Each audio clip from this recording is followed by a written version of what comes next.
we don't talk about it much because it's shameful, especially for countries that are here and countries like the US, and that's the producing of weapons that not only contribute to the CO2 emissions which affect climate change, but also fuel wars.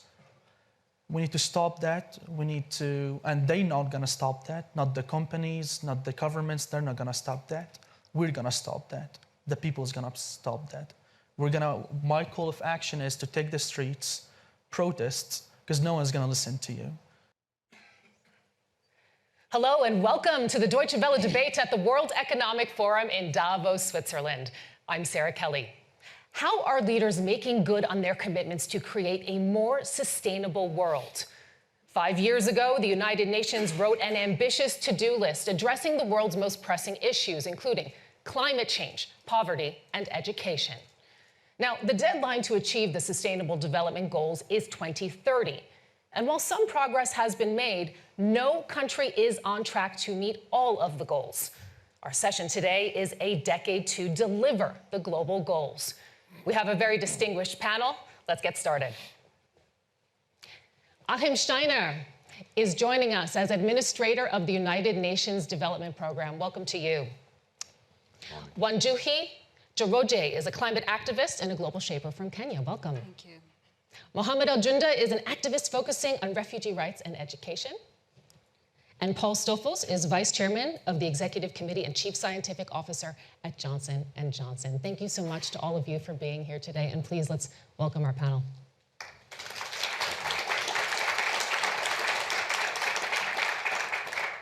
And Achim, I'd like to begin with you because you have been a champion of the Sustainable Development Goals from the very beginning. You also had a role to play in the 2015 Paris Climate Accord. Set the stage for us. What does our world look like in 10 years if we do not take dramatic action now? I think it will be a more stressed world. It will be a world where if we do not believe in our capacity to work together to solve these problems, we will increasingly turn against each other.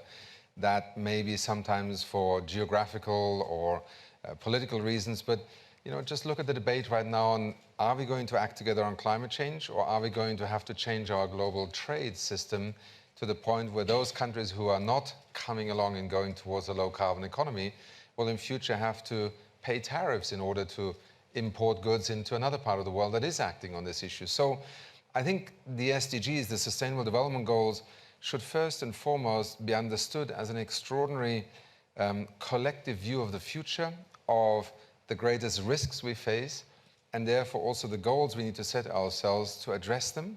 That's the 17 goals. But much more important perhaps in here are some of the lessons from the recent past. Leave no one behind. It's a very easy phrase to cite, but just think for a moment the evening news last year. Riots, people stepping out on the streets, dissatisfaction, unfairness, inequality. Those are the drivers that are also dividing us in our own society. So the SDGs are not just a set of lofty goals. They're actually a risk map of the world, and they are a proposition on how to address them. But young people around the world, we have to say, you mentioned people out on the streets. We saw 4 million young people out on the streets this past September, of course, with the climate strikes. They say that it's not enough, that there is certainly not enough progress. Wanjuhi, I'll turn to you now because you're a climate activist. You're of the generation that is currently protesting. You're also, you're doing grassroots activism, trying to organize local communities for climate action. Have you been able to have the kind of impact that you would like? So thank you, Kelly, for having me. And so in 2018, we ran a huge campaign called Save Our Forest, KE. That was very successful. We managed to push the government to impose a ban on harvesting of forests, of trees in community and public forests. However, the village where I come from was very angry and they turned against me. And they were justified to do that because I had taken away their only source of income without giving them an alternative. And that pushed me to realize that I was going through this the wrong way. And I feel that the world needs to rethink. Yes, it's important that we put pressure, we start asking that governments and organizations rethink their ways of doing things, but we also need to think about the how. I feel that the how are we going to transition has been missing in the entire conversation. So this is my village feeling the heat of the ban on harvesting of trees. But this is the same with international organizations, big organizations that do business. Because at the end of the day, the primary goal of any organization, any business, is to make profit. But how do we transition from fossil fuels to more sustainable products and services? That is something that has actually been up for debate here, though, what the primary responsibility of a corporation should be. We'll get to that a little bit later in our program. But Mohammed, I'd like to turn to you first so you can tell us a little bit more about your story, because you're very much fighting for refugee rights, for education. You have a school, actually, that you started in Lebanon, and it's an initiative which has really been informed by your own personal experience. You're a Syrian refugee. You settled first in Lebanon. Now you're in Sweden. Tell us more. Well, as you all know, in 2011, a revolution happened in Syria. My parents had to take part of the protest because the protests were for the future of the children. They were to make Syria a place where we can actually develop and improve ourselves. That led to my mom getting arrested twice and then get death threats, so we had to flee the country. And when we arrived to Lebanon, which is a neighboring country to Syria, I couldn't go to school for almost 3 years. So I decided to set one for myself. And now the school teaches around 740 students every 6 months. And we've been running for around 5 years. So we graduated around 7,000 participants, including women, men, and children. The women and men we work with are mainly the mothers. And now I live in Sweden, and I took the mission of trying to bring back the focus on certain issues that, in a sense, has been forgotten by the public, because activism is like anything else, is a trend. And we do realize, as people who come from those backgrounds, that climate change is important, because we live the impacts of it every day. But we need to bring back the focus on certain issues like education, for us to lift those in such regions up so they can start caring about climate change. Education, SDG 3. We're going to turn now also, education, SDG 4. We're going to turn now to SDG 3, which is health and well-being, to Johnson & Johnson, the world's largest healthcare company. You're obviously in an incredibly influential position in order to make progress in this area. So tell us what you're doing. Well, we try to translate good science and technology into real applications for progressing health in the world. Yeah? And so today, there's an enormous progress in science and technology to solve the most important diseases in the world. We have made an enormous progress over the last so many years in infectious diseases with vaccines, in neglected tropical diseases with new medicines, in mother-child care, death with much better care. And so progressing, that progress should continue. But on the other hand, the challenge of the new diseases, which now become almost equal everywhere in the world, is like mental health, dementia, diabetes, essential surgery, all those science and technology exist. We need to translate it in order to making it available to as many as possible people in the world for the health and well-being. Health is the most important factor in well-being, and we have to make sure we use the best technology in the world to make that happen. And the big question that we asked at the beginning of the session is the world on track to deliver those sustainable development goals? I'd just like to check with the team to see if we perhaps have some results on that. I'm not seeing them at the moment. But in the meantime, Ahim, I'll turn to you and ask you about some of the challenges. You know, perhaps we can have an open and honest conversation about this, because the reality is as follows. I mean, when it comes to climate, biodiversity, these trends are moving backward. Are you worried that we're not going to get there? Absolutely, and I think this is why, also at the United Nations, we continuously try to provide the world with a scorecard and a way to monitor progress, because clearly, in one sense, we are not getting there if you take everybody on the planet together. But it's also important to recognize where we are getting there, and many countries, many communities on many goals are actually progressing. And that's why I think it is important to not take the collective failure to move fast enough at the moment as a reason not to believe that this can work. On the other hand, and this is what we see also here at the World Economic Forum every year, too many for too long have simply held on to yesterday's economy. because it actually serves some very well. But what it has done is it has prevented tomorrow's economy from emerging, from being financed, from being put in the hands of those who actually have the most to benefit from it. So much of what we also are discussing when we talk about climate change or access to health is essentially inequality. And this is why I think we are in some ways at a point where people are now questioning the whole concept of globalization. You know, as human beings, we will always trade with each other. I think to argue that we would step away from a notion that we belong to, you know, planet Earth, in which many people do things with each other, would be a strange thing to do at the beginning of the 21st century. But the rules of the game are simply leaving too many people out. And so, back to one Jules point, I think we're now talking about the how. So the SDGs should not be, I think, questioned, because they are, in a sense, an expression of wisdom. They're not the answer to everything. The question is, how do we actually make it happen? And this is a very different time, including in terms of opportunities. Again, here in Davos, we learn a lot from the frontiers of technology, the digital economy that's emerging, extraordinary opportunities for inclusion. But if you don't make the right choices about how to use it, it could actually amplify inequalities. So this is, you know, human history repeats itself, and here we are at the beginning of the 21st century. Mohammed, would you like to respond to that? I mean, what do you think is most important when it comes to achieving the Sustainable Development Goals? I mean, we've always talked back in the refugee camps in the school that having 17 goals turns into more of a wish list rather than goals.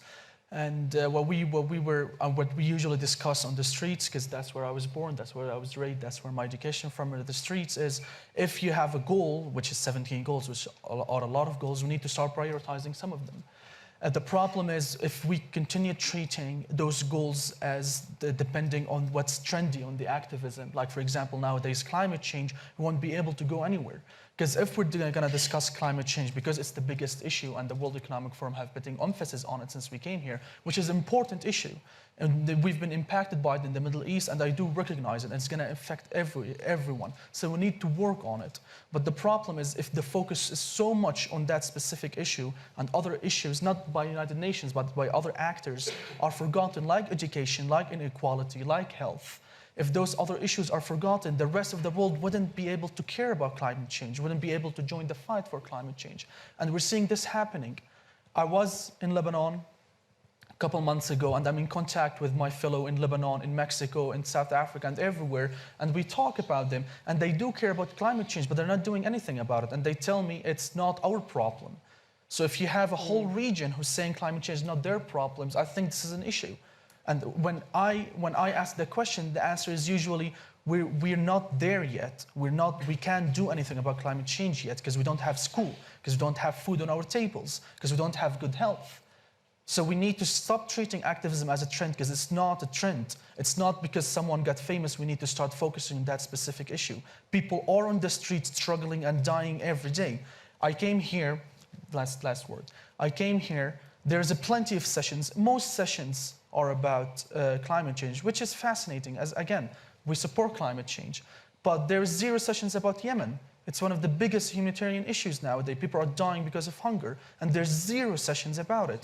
There's 0 sessions about the social movements that are happening in a lot of the world, like in Hong Kong, like in India, like in Lebanon, like in Iraq. What's going on? We can't focus on trends, because we can't continue to be self-centered in Europe and in the US, because there is the rest of the world, and we come from the rest of the world. Wanjuhi, would you like to weigh in there? Mohammed raises a very fundamental point of meeting the basic needs of people before we can talk of climate change. But we need to realize that all these things are intertwined. If our farm produce is destroyed, for instance, there was flooding in Kenya, then we will not have food security. So, but the primary mandate of every government is to ensure that the people, they improve and protect the lives of the people. That's a mandate of government. And government has failed. That is why people are on the streets. That's why we ran the campaign to save our forests, because there was massive destruction of our forest. So governments have failed on their mandate. And I want to speak for, on the global south especially. Yes, we are the least emitters, but then we also have a role to play in terms of creating strong policies. You know, the truth is that if there is money to be made legally, somebody is going to make money. out of it. I also feel bad, and I see that there is a lack of will to move forward when an organization or a company like Coca-Cola comes out and says that we are not going to ban one single-use plastic because people said that they should remain. I think it's just wrong. I come from Nairobi, where when it rains, it floods. And there are times when children spend the night in school buses because the sewer systems are clogged by PET bottles. And there are photos even on the internet. If you were to Google, you will find, if you were to Google plastic bottles and floods in Nairobi, you will see they're in the thousands. So when we say that we're not willing to face out, we want to go for the easy way out, I question our intention. And I think the word for the decade, because we know what we ought to do, but we are not doing. I feel for me the word for the decade should be intentionality. Because when we are intentional, then we are accountable. And it's the only way we are going to move above our legal responsibility and put people first. Start focusing on things like food, start focusing on things like education, prioritizing climate change, prioritizing protecting our biodiversity as well, because we know that all these things are intertwined. Look at what is happening in Australia, and it is directly linked to what is happening in East Africa. You know, the fires and the flooding, they are interlinked through Indian Ocean dipole. Paul, are companies taking the easy way out, as Wanjuhi just mentioned? I mean, talk to us, because here at the World Economic Forum, stakeholder capitalism is certainly a very big topic this year. It seems to be on the lips of every single CEO, but is it really happening? And does it have the potential to happen in a way that is meaningful and that can exact change and progress toward the SDGs? As an individual, I say, we as companies and we as a Western world, we have to do much more, much faster. But as a healthcare person, I see optimism, and I want to be optimistic on what has been achieved over the last few years and going forward. If you look at child mortality in Africa and in the world has dramatically decreased with maximizing the use of vaccines to prevent diseases. Yeah?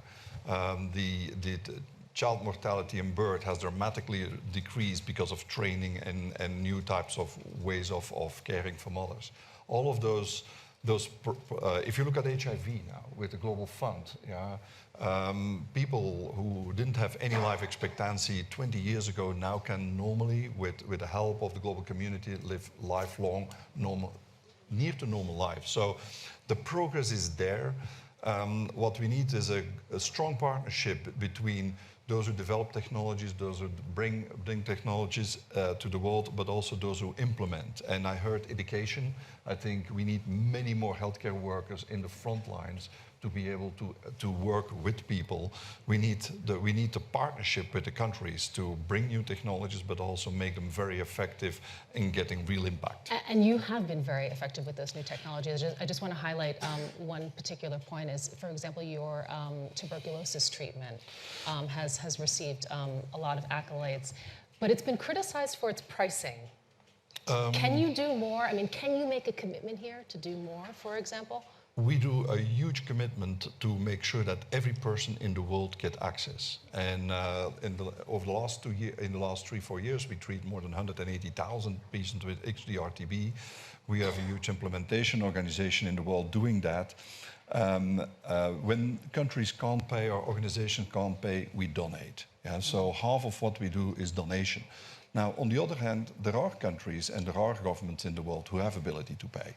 And so it should not all be donations because it has to be a sustainable world. Yeah? And it's the same for the HIV medicines, although very low price.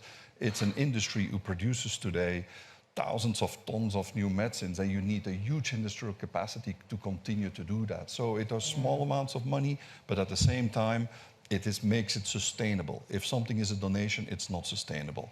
And so we have to work with all the partners involved to make sure that everyone who needs it get access in an acceptable way. So you've highlighted some of the complexities when it comes to achieving the SDGs from the perspective of business. And Achim, I'd like to turn to you now and ask you about those complexities from the perspective of politics, because young people around the world are calling for no compromise. That is really clear.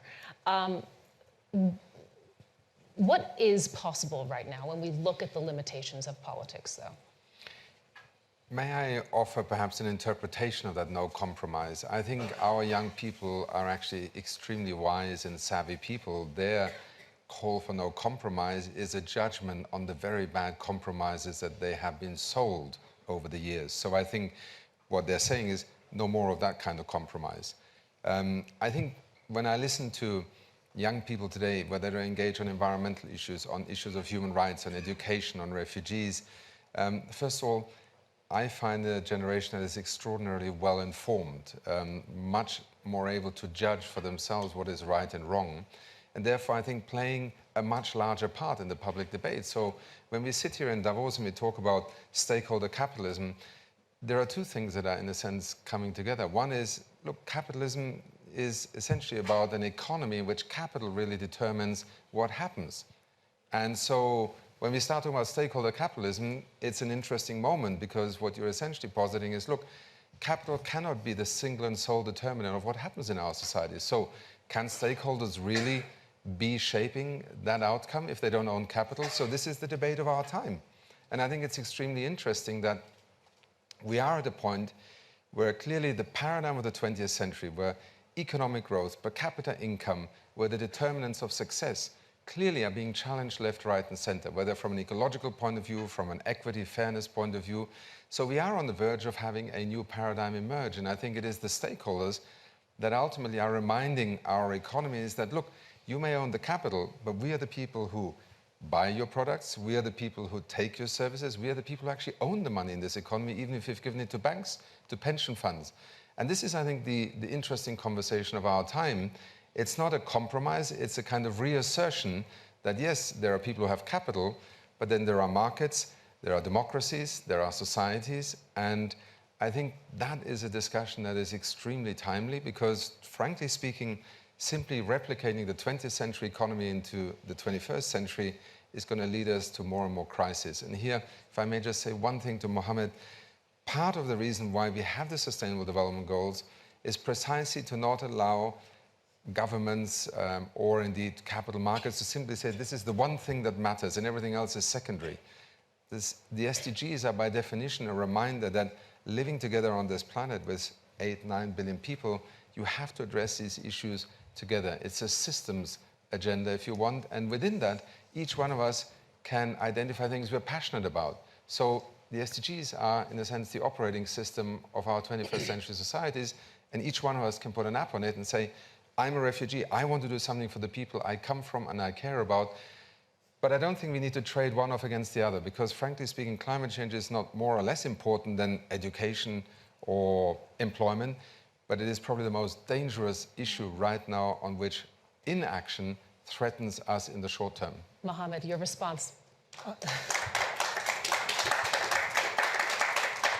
I mean, again, I'm not arguing that climate change is not the most... I think we agree, isn't yeah, it? exactly. We both agree that climate change is the most important issue. But as you said, if we want to put, if we want to, in a sense, represent the SDGs, try to represent the SDGs equally to a certain extent, of course, then let's actually try to do that. I agree. My point is not that we need to prioritize one goal and then focus on that and solve it, because, as you said, everything is interconnected, so we can't just focus on one. But if you really consider all SDGs are, in a sense, equally important and we need to work on them all, then we need to treat them as such. We can't treat the SDGs as a trend. We can't just look at them because now that's what all the media is talking about and everyone's talking about. We need to focus on that. Because the world can't be self-centered. There's no center of the world. We can't work like that. It happened that the capital or most of the power is centered in one place, which is here where we are now in Davos, for instance. And we need to use those platforms and we need to use where we live in order for us to distribute this power or this wealth to other parts of the world, like where I come from, in order for us to lift those people to start caring about the most important issue nowadays, which is climate change.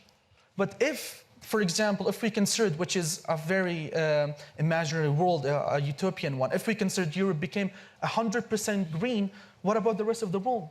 We all know if not the whole of the world contributed to decreasing the CO2 emission in the world, we will of course make a progress, but we won't reach the point we want to reach. So we, again, and I will repeat it again, we need to stop We need to stop considering those issues as trend, because they're not. They're here to stay. Yes, they're going to stay. And if we continued investing in one thing just because it's the trend, we're not going to go anywhere. But there are enough people, sorry. Yeah, Paul, my question was coming to you next, but first I just wanted to quickly tell everyone we got the results of our poll.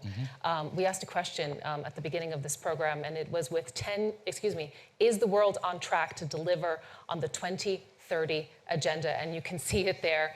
The clear answer from 100% of you is no. So, we are here having the correct conversation today, which is what it is that we need to do about it. I wanted to ask you actually about partnerships, but do feel free also to respond. But first on the comment here, different parts of society will have to work within their capabilities to make a difference for the world towards SDG. I have no capabilities in climate, but we have massive capabilities in healthcare. And health will continue to be a very big part of well-being in the world. So for us, focusing on making sure we make the difference there. And today, we are confronted again, as everyone is now aware, with the new coronavirus. Yeah? And so pandemics are partly part of a result of a climate change. Dengue is a result of a climate change. Ebola is a result of a climate change by bats moving around the world to different regions and spreading Ebola. And so our industry, me and our teams, we are working on tools to prevent with vaccines. And at the moment, we are vaccinating. We are on the way to vaccinate 700,000 people in the Kivu region and in Rwanda to prevent them from getting infected. So we all have to have our tasks in order to make sure that we contribute to the SDGs the maximum we can with our respective industries. And that's where we are worried about climate change, and I do my best as a person, as an industry. We absolutely will be by the first to get to CO2 neutral in our company, but that's not good enough for us. We need to have massive impact on health as a result of the climate change. Thank you very much. We're getting some questions actually in from all of you, and I'd like to pose one of them to Wanjuhi, and this is a big question. Yes. So I hope you're ready. What is the biggest game changer to mobilizing action, in your view, in your experience? Because I mean, you have been on the ground. Maybe you can tell us about what you saw when you were taking action. So I was born and brought up at the foot of Mount Kenya, and I grew up surrounded by the forest. It's a beautiful place, and I grew up with a father who was a tree hugger, so I started planting trees when I was about 5 years. So I've been planting trees since I was 5 years. And we coexisted with the forest. But in 2017, I would go home quite often because the Global Shapers Nairobi had a project setting up a library and a city center in my village. And so I would go home quite often. And I would meet trucks upon trucks with logs, ferrying logs out of the forest. And I would take photos and just keep quiet. But then the community reached out and said, we are going to wipe out our entire forest. They're going to wipe out our entire forest if you don't do anything. There is no... you can never mobilize, you can never achieve, you can never be a true activist if you work alone. So you have to work with the people. But the most powerful tool is storytelling. So the reason we were successful was because we had collected photos, we had videos, we had people joining and sharing their personal stories. And then we created a hashtag, which is Save Our Forest KE. And that became the platform where every Kenyan would show the destruction of forest around them. Rivers drying up. People were talking about poor harvests. We would also use photos, for instance, of cars that have not been washed, and we would say, you know, this is the reality. There was also a shortage of water in Nairobi, and we would show photos of cats being pulled and people buying water. So this was very, very personal, and we created a movement that pushed the government to take action. Yeah, but you can never move forward without the people. The easiest way to achieve to progress or to achieve change is through moving with the people. So perhaps the lesson learned is that anyone can mobilize. Anyone can mobilize. You just have to have an idea. Everyone can really do their part. Mohammed, you were mentioning actually in your first answer a little bit earlier that it was your feeling, at least, that there were many people around the world who felt that it wasn't impacting them and therefore they did not care. Fair assessment? Yeah. So somebody asked the following question. What would make the SDGs meaningful to an everyday person? Do you perhaps have any ideas or insights?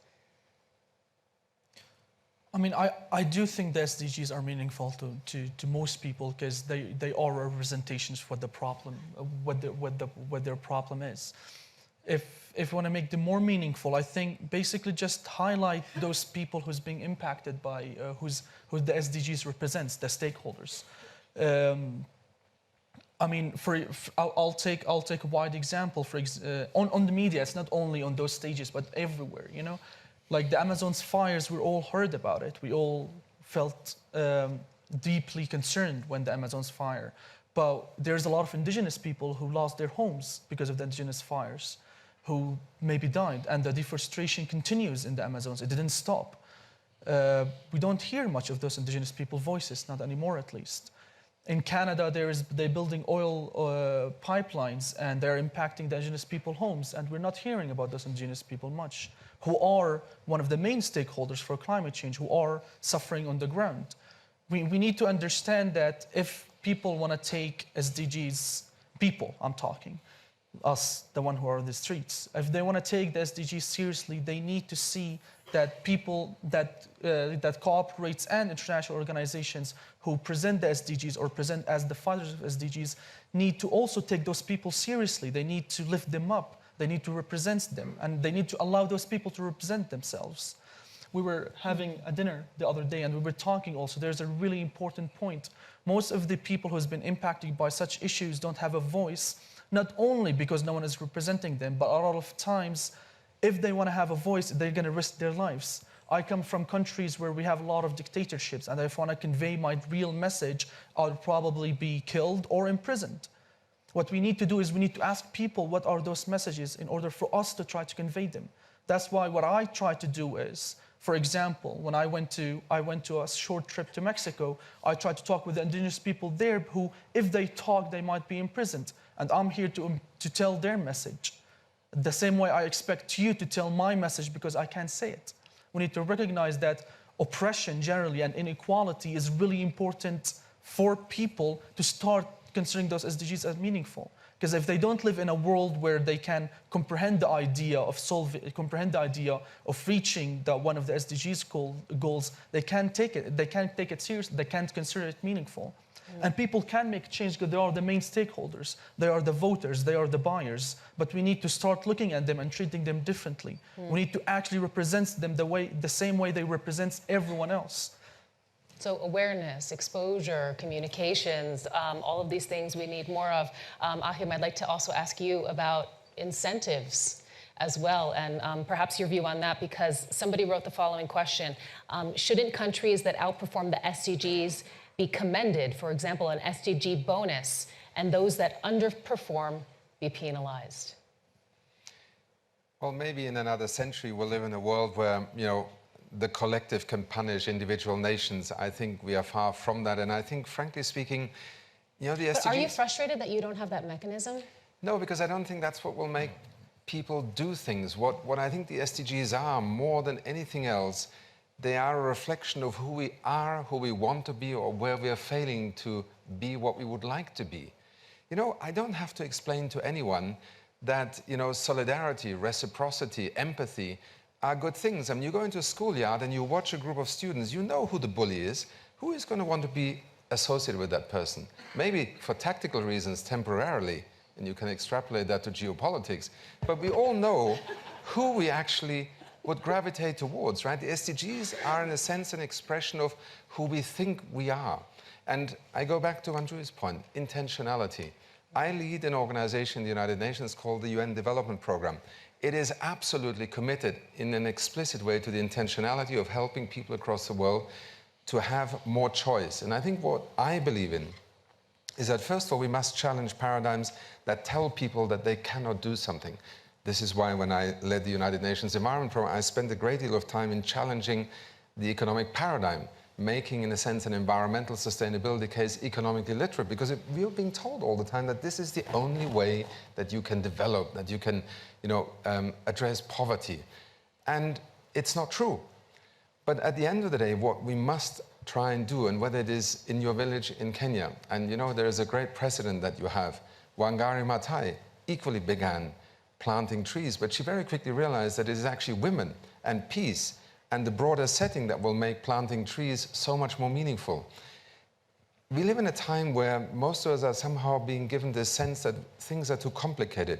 We do not understand them. Others must decide for us. Others will manage our money. Others will manage our digital economy. Wrong. We have to learn to become part of a movement that says we have choices to make and we need to be informed, and then let us exercise those choices. From there on, all sorts of political tactics, movements, economic alliances can be built.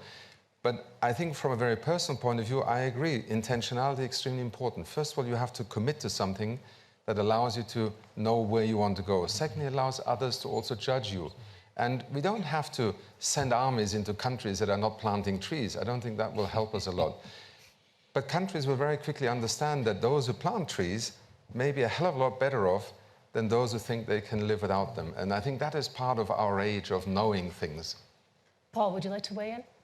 Yeah, I think if you have the privilege as a leader to come to this forum here, to be part of the world, working on the world's health, the world SDGs in the future, you also have to have an accountability. And each in our industries, we should go back and take our accountability, what we can do, and make a commitment over the next so many years or the next year. What are we going to do in order to take our responsibility? And as a representative of the healthcare community, we are meeting here to have that type of discussion on how can we jointly make more difference. And is it about sharing data? Is it about collaborating in pre-competitive fields? But you have to have your accountability towards the future. It's intentionality, but it's also leaders have to have their accountability to make a difference. Somebody writes the following question: how should governments and business cooperate in order to achieve the SDG goals?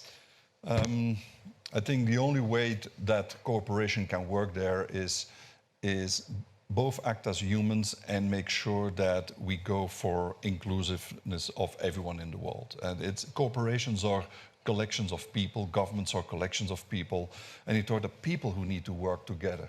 Every one of us is a human being, and if we take the strength of who we are and bring that to the table, and the strength we represent from our government, for our company, for the good of the world, let's work together on have the most possible impact. And having an open forum where you can discuss, where you can brainstorm, where you can say, good ideas come out, and then go back home and make it work. Wanjuhi, are you satisfied with that answer? I've seen you shaking your head over there on the end.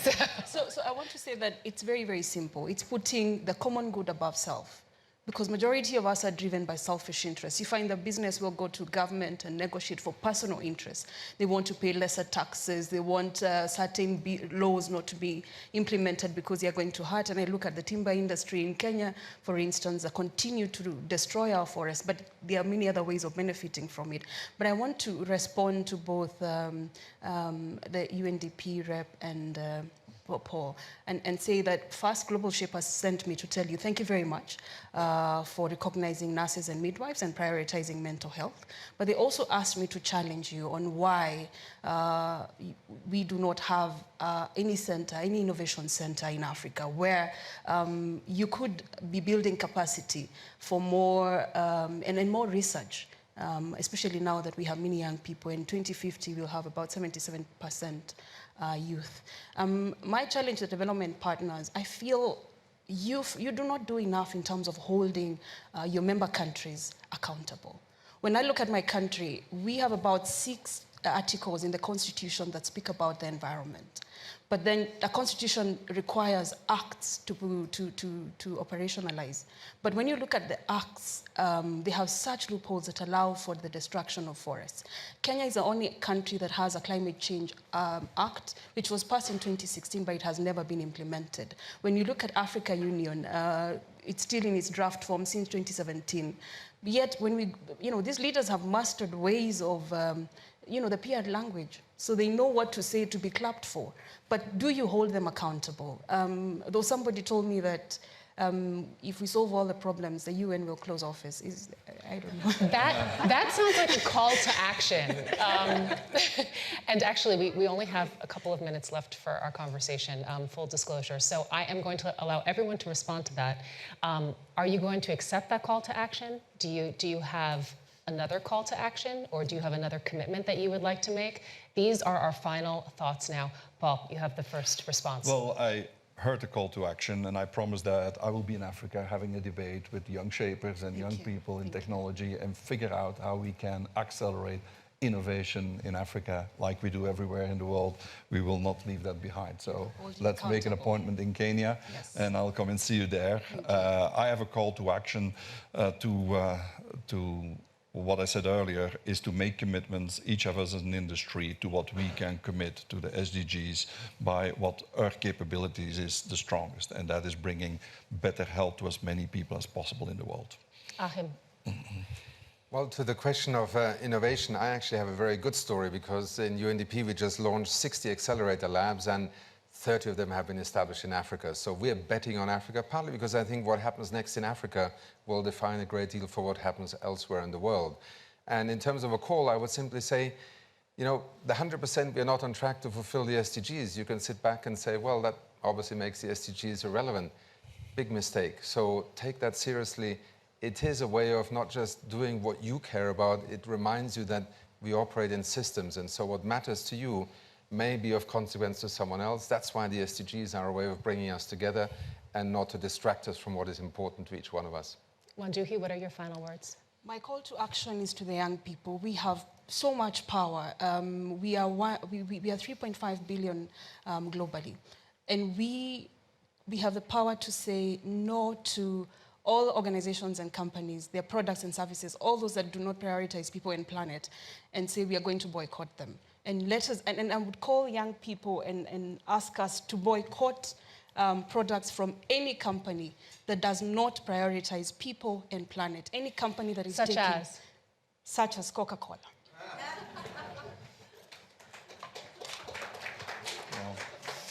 For our viewers at home, there were just claps in the audience for that.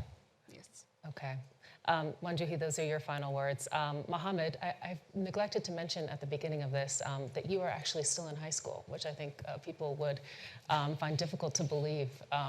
It's so incredibly impressive what you have been doing. You're the future. So therefore, I'd like to give you the final word. Well, there's a point that I haven't said, and that I feel it's for all of us, it's important to remember and to start saying, young and old, that which we don't talk about it much because it's shameful, especially for countries that are here, and countries like the US, and that's the producing of weapons that not only contribute to the CO2 emissions which affect climate change, but also fuel wars. We need to stop that. We need to, and they're not going to stop that. Not the companies, not the governments. They're not going to stop that. We're going to stop that. The people is going to stop that. My call of action is to take the streets, protest, because no one's going to listen to you. I've been here for 4 days and no one has been listening. So take the streets, protest, because if we're going down, we're going to take them down with us. Okay.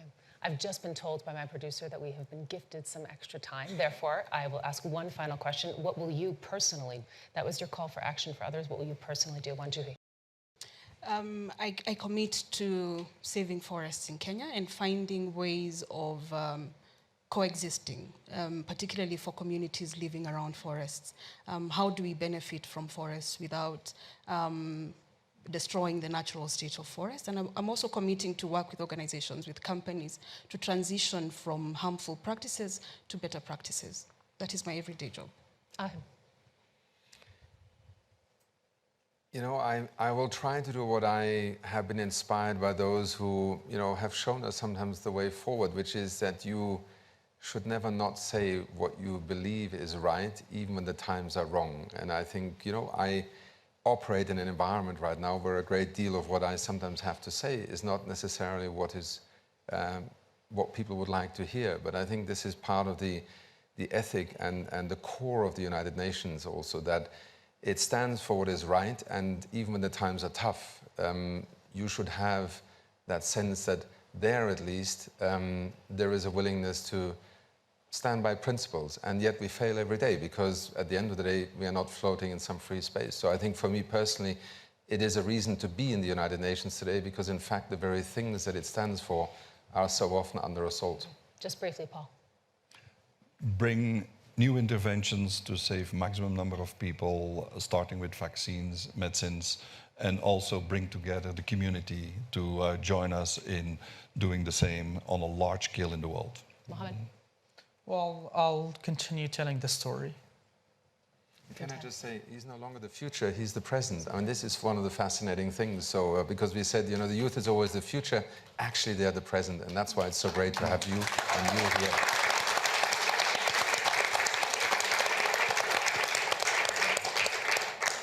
You have been watching the Deutsche Welle debate at the World Economic Forum in Davos, Switzerland. My name is Sarah Kelly. This session has been a decade to deliver the Sustainable Development Goals.